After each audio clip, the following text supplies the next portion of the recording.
మా ఇంట్లో పెళ్ళండి.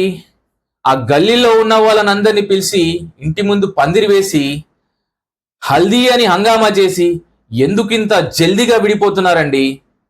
మావిడాకులు కాస్త విడాకులుగా ఎందుకు తీసుకెళ్తున్నారు? మావిడాకులను మావిడాకులుగానే ఉంచుదాం. వివాహ బంధానికి ముడిపడి ఉన్న సంబంధాన్ని నిలబెడదామని రెండు తెలియని కుటుంబాల కలయిక వివాహం అనే బంధంతో ముడిపడుతుంది. ఎందుకంత జల్దీగా విడిపోతున్నారు అనే తెలుసుకునే ప్రయత్నం చేద్దాం. ఉపాధ్యాయ వృత్తి తన ప్రొఫెషన్, న్యాయవాదం అనేది తన ప్యాషన్, వివాహ పరిచయ వేదిక అనేది తన సామాజిక బాధ్యతగా నిర్వహిస్తున్నటువంటి రవి ప్రకాష్ గారు మనతో పాటు ఉన్నారు. నమస్కారం రవి ప్రకాష్ గారు. వాళ్ళ యొక్క అభిప్రాయాలు కలిసిన తర్వాతనే ముందుకెళ్లాలనేసి రవి ప్రకాష్ గారు ఇస్తున్నటువంటి సందేశం, maximum say no to divorce.